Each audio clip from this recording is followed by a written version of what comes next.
দেখুন, আদালত রায় দিয়েছে, সেই রায়কে ইমপ্লিমেন্ট করেছে তদন্তকারী সংস্থা।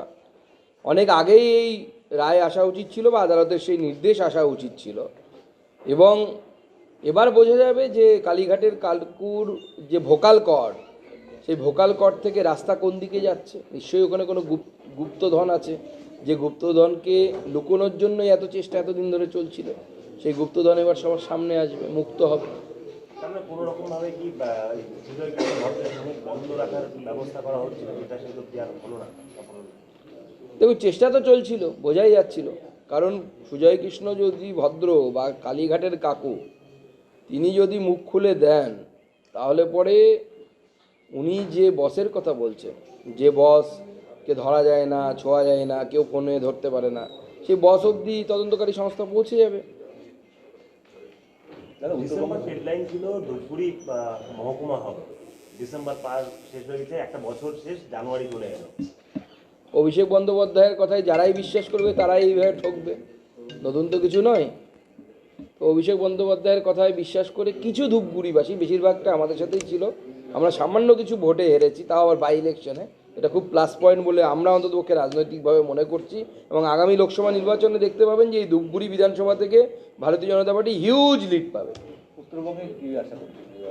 উত্তরবঙ্গে আগেরবার যা ফল হয়েছিল তার থেকেও ভালো ফল হবে, মার্জিন বাড়বে সিটগুলোর। বিভিন্ন জায়গায় দুর্নীতির নেতামন্ত্রীদের নাম আসছে, এবার শিলিগুড়িতে খড়িবাড়ির ভিডিওর নাম আসলো। তিনি পৃথক 4টি অ্যাকাউন্টে টাকা পাঠিয়ে সেই টাকা আত্মসাৎ করার চেষ্টা করছেন। প্রশাসক এই বিষয়ে সরাসরি স্টেটমেন্ট দিচ্ছেন, কি বলবেন?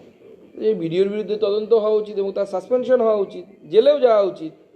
ভিডিও যদি চোর হয়ে যায়, এত টাকার মাইনের চাকরি করেও এরা যদি সাধারণ গরিব মানুষের টাকা চুরি করার জন্য এরা এগিয়ে আসে বা এরা উদ্গ্রীব হয়, তাহলে সমাজের কোন জায়গায় অধঃপতন হয়ে গেছে সেটা ভাবতে হবে আমাদেরকে। তো সবথেকে পশ্চিমবঙ্গে যত বড় বড় চাকরি আছে তার মধ্যে পশ্চিমবঙ্গ ক্যাডারের সবথেকে বড় চাকরি একজন বিডিওর চাকরি।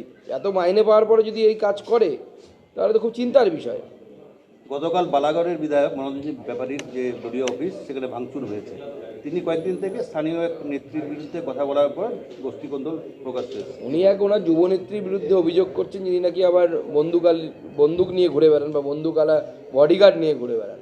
মনোরঞ্জন ব্যাপারী তো বলছেন উনি নাকি সিকিউরিটি গার্ড ছাড়া গেলে তার মৃত্যু পর্যন্ত হতে পারে, এই ধরনের আশঙ্কা করছেন।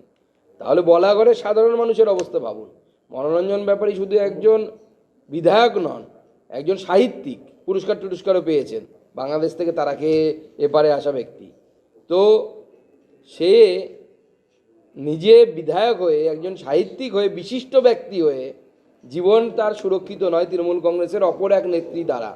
তাহলে বলা করে সাধারণ মানুষদের কি অবস্থা ভাবুন, যারা বিজেপি করে তাদের অবস্থা কি ভাবুন।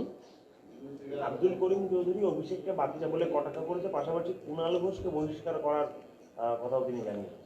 করিম সাহেব মাঝে মাঝে মাথা খারাপ হয়ে যায়, মাঝে মাঝে বিদ্রোহ করে, আবার চুপ করে যান। এখন বুঝতে পারছি না আমরা বিদ্রোহটা কি সত্যিকারের বিদ্রোহ, নীতিগত বিদ্রোহ, নাকি মন্ত্রিত্ব পাওয়ার জন্য চেঁচামেচি। আবার যেমন মন্ত্রিত্ব পেয়ে গেলে চুপ হয়ে যাবেন। রাজ্য নেতৃত্বের উপরে অনাস্থা কেন্দ্রে, ফলে বিজেপির কি 7 মোর্চাতে কেন্দ্রীয় নেতৃত্ব ভোটের সময় ইয়ে করবেন আর কি, নজরদারি করবেন, কি বলবেন? কে বলেছে এগুলো খবর আপনাদেরকে? কারা দেয়? বাংলার সংবাদ সংস্থা হয়ে এই যে ভুল খবর আপনারা ছাপেন। যে লিস্ট বেরিয়েছে সেটা হচ্ছে কেন্দ্র যুব মোর্চার ইনচার্জ কারা হবে। কেন্দ্রীয় যুব মোর্চার ইনচার্জ সুনীল মানসাল, তরুণ চুগজি, প্রত্যেক জিএসকে কেন্দ্রীয় যে মোর্চা তার ইনচার্জ করা হয়েছে। ভারতীয় জনতা পার্টির পশ্চিমবঙ্গ শাখার ইনচার্জ করা হয়নি। ভারতীয় জনতা পার্টির পশ্চিমবঙ্গ শাখার ইনচার্জ আলাদা আছে, পশ্চিমবঙ্গ রাজ্য কমিটি থেকে আছে। আপনাদের কাছে ভুলভাল তথ্য দেয় কারা আমাদের জানান। একটু পড়াশুনো করে খবরগুলো করুন, আমি শুধু এটুকু বলবো। আমাদের প্রত্যেকটি মোর্চার ইনচার্জ রাষ্ট্রীয় স্তরে রাষ্ট্রীয় পদাধিকারীরা হয়, আগেও ছিল, এটা রিসেন্টলি পরিবর্তন হয়ে নতুন করে হয়েছে। ভারতীয় জনতা পার্টির পশ্চিমবঙ্গ শাখার ইনচার্জও এরকম আছে, কিছুদিন আগে আমরা লিস্ট বের করেছিলাম, সেই লিস্ট দেখে নেবেন। সেই লিস্ট তার পদাধিকারীরা হয়, আগেও ছিল, এটা রিসেন্টলি পরিবর্তন হয়ে নতুন করে হয়েছে। ভারতীয় জনতা পার্টির পশ্চিমবঙ্গ শাখার ইনচার্জও এরকম আছে, কিছুদিন আগে আমরা লিস্ট বের করেছিলাম, সেই লিস্ট দেখে নেবেন। সেই লিস্ট তারাই ইনচার্জ আছে। যে লিস্ট আপনার কাছে ঘুরছে, সুনীল বানসাল, তরুণ চুগ, বৈজয়ন্ত পান্ডা, এদের যে নামগুলো ঘুরছে তারা হচ্ছে রাষ্ট্রীয় মোর্চার ইনচার্জ। বোঝা গেল না? বোঝা গেল না? তৃণমূল আন্দোলনে যখন নবীন আর প্রবীণদের মধ্যে ঠান্ডা লড়াই চলছে, সেই সময় অভিষেক বন্দ্যোপাধ্যায় প্রবীণদের নিয়ে নিজের কেন্দ্রে অনুষ্ঠান করতে চলেছেন 7 জানুয়ারি, এবং ভাতা দেওয়ারও একটা চিন্তা ভাবনা করছে, বলবেন? প্রবীণদেরকে রিটায়ার করিয়ে ভাতাই দিতে চান, উনি নিজের দল থেকেও তাই করতে চান। সেই জন্য প্রবীণরা রাজি হচ্ছে না, তারা বিদ্রোহ করছে। রাহুল গান্ধী ফেব্রুয়ারিতে ওই উত্তরবঙ্গের শিলিগুড়িতে যাত্রা করবেন, ন্যায় যাত্রা, কি বলবেন? যায় যাত্রা করুন, ওনার যাত্রা কোনো লাভ নেই। হ্যাঁ, ওনার বুদ্ধি বাড়াও যাত্রা করা উচিত, তাতে বুদ্ধি বাড়বে। এখানে আসবেন, শিলিগুড়িতে থেকে যান, থেকে গিয়ে ঘুরে টুরে যান, মোমো খান। উনি তো খাওয়া দাওয়ার নিয়ে বিভিন্ন জায়গায় ঘুরে টুরে বেড়ান, এর মোমো থুপ্পা ভালো খাবার জিনিস পাওয়া যায়। ভারতীয় জনতা পার্টির সাথেই লোক আছে। রাহুল গান্ধীকে আরও অনেক ম্যাচিওর হতে হবে, politically he is not mature at all. Lok Sabha vote সামনে আসছে, কাকুর ভোকাল রিপোর্ট কি তাড়াতাড়ি আসবে কি মনে হয়? দেখুন, লোকসভা ভোটের সাথে তো কোনো সম্পর্ক নেই। কাকুর ভোকাল কর্ডের যে রিপোর্ট, অর্থাৎ ভয়েস স্যাম্পল, সে তো নেওয়া হয়েছে। তার রিপোর্ট ল্যাবে পাঠাবে, ফরেন্সিক ল্যাবে পাঠাবে। তার নির্দিষ্ট সময় আছে, সেই সময়ের মধ্যেই চলে যাবে, সবার যা আসে সেই সময়। এবার ভোটের কি স্লোগান থাকবে?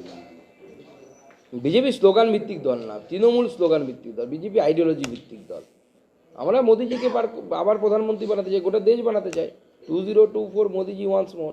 কিন্তু মনে রাখবেন, আমরা স্লোগান ভিত্তিক দল না। টিএমসি একটি স্লোগান ভিত্তিক দল, মা মাটি মানুষ। এর বাইরে কোনো আইডিওলজি নেই, কিচ্ছু নেই। কামাও, খাও দাও, মস্তি করো, এটা হচ্ছে তৃণমূল কংগ্রেস। ভারতীয় জনতা পার্টি আইডিওলজিক্যাল বেস দল। ধন্যবাদ। 400 পার বলছেন। না, ওরকম আমাদের কেন্দ্রীয় নেতৃত্ব থেকে কোনো রকম সংখ্যা দেওয়া হয়নি। আমরা, মাননীয় স্বরাষ্ট্রমন্ত্রী আমাদেরকে বলেছেন যে এমন সংখ্যায় সিট আমরা দিতে হবে যাতে মোদিজি বলেন যে আমি পশ্চিমবঙ্গের জন্যই প্রধানমন্ত্রী।